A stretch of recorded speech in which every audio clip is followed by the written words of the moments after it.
Chapter 1. A bad idea begins. My name is Harry. I work with my friend Laurence. One day we have a crazy idea. We want to kidnap a child and ask for money. We think it is a good plan. We hope to get $3,000. We believe the plan is easy. We go to a small town in Alabama. The town is called Summit. It looks quiet and peaceful. We choose a boy to kidnap. His name is Ryan Reynolds. He is the son of a rich man, Mr. Jeffrey Reynolds. We think his father will pay the money quickly. Laurence says, "It is a perfect plan," but soon we find out that we are wrong. One evening, we see Ryan on the street. He throws rocks at the kitten. Laurence says, "Hey, little boy, do you want some candy and a ride?" Ryan does not answer. Instead, he throws a brick and hits Laurence in the eye. "Ouch," says Laurence. "This boy is trouble." Still, we take Ryan to a cave in the mountains. We think it is a safe place to hide. Laurence and I stay with the boy. Ryan does not cry. He does not look scared. He is happy. He laughs and plays. He calls himself Red Chief and pretends to be an Indian. He says, "I am Snake Eye the Spy." And Laurence is Old Hank the Trapper. He says, "I will scalp Old Hank at sunrise." Laurence starts to worry. Chapter 2. A big problem begins. Ryan loves camping in the cave. He talks a lot. He runs and jumps and screams. He never sleeps. Laurence and I cannot rest. Laurence says, "This boy is wild. He is not afraid. He hurts me." I say, "Let's wait. Perhaps the father will pay the ransom soon." He sees between us, but he kicks Laurence all the time. Even tries to cut Laurence's hair with a knife while he sleeps. Laurence wakes up and screams. "Harry, this kid is crazy. I can't take it anymore." Next day, we write a letter to Mr. Reynolds. We ask for $2,000 instead of $3,000. Laurence says, "I will pay the $1,000 difference. Just get him off my back." Ryan runs around the cave and plays more games. He says, "I want to be the Black Scout now. I need a horse." Laurence says, "You can ride me." He gets down on his hands and knees. Ryan jumps on his back and kicks him. Laurence says, "Harry, please send that letter fast." Chapter 3. A strange morning. In the morning, I get up early. I sit by a rock and smoke my pipe. Laurence does not sleep well. He looks tired. Laurence says, "Why do you get up so early?" I say, "I have a pain in my shoulder. I think I need to stretch it." Laurence says, "You're scared. You know Ryan wants to burn you at sunrise." I laugh, but maybe Laurence is right. That kid is not normal. He plays rough and he always shouts. Laurence tries to rest, but Ryan puts a hot potato down his back. Then he kicks Laurence again. Laurence cries and shakes. Later, we write a ransom letter to Mr. Reynolds. We say, "We have your boy. If you want him back, pay us $2,000. Put the money under a tree near Hilton Creek. Pray. Answer us by tonight." We sign the letter. Two desperate men. I go to the town to send the letter. While I am gone, Laurence takes care of Ryan. When I come back, Laurence looks very tired. He is sweating. The boy rides on his back and hits him with a stick. Laurence says, "Harry, please just give him back.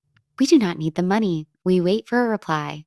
In the evening, a boy on a bicycle brings a note from Mr. Reynolds. It says, "Take Ryan home.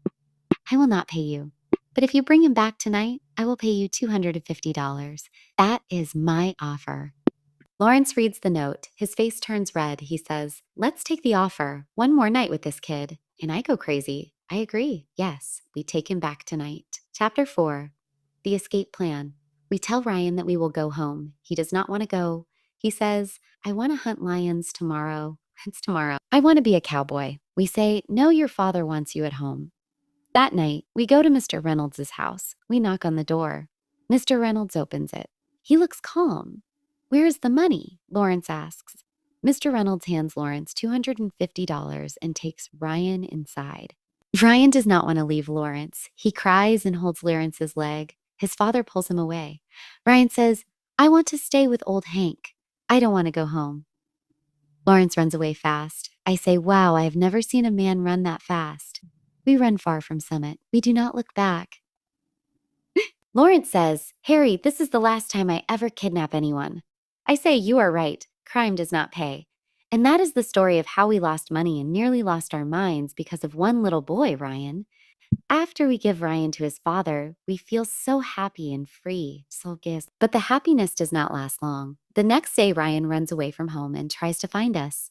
We hide in a small hotel in a nearby town. Laurence checks the window every hour. He thinks the boy will come any moment. Laurence says, Harry, if that boy finds me again, I will jump in the river. To me again, I will jump in the river. Chapter 5, The Boy Comes Back. Laurence and I decide to leave the state. We take the money Mr. Reynolds gave us and go to the train station. We buy 2 tickets to Texas. On the train, Laurence looks nervous. He does not eat. He does not talk. He just looks out the window. I say you are safe now, Laurence. The boy is not here. Laurence says that boy can find anyone. Maybe he is already in Texas. We both laugh, but a little voice in our mind says, what if it's true?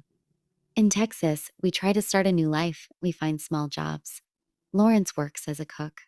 I sell shoes in the market.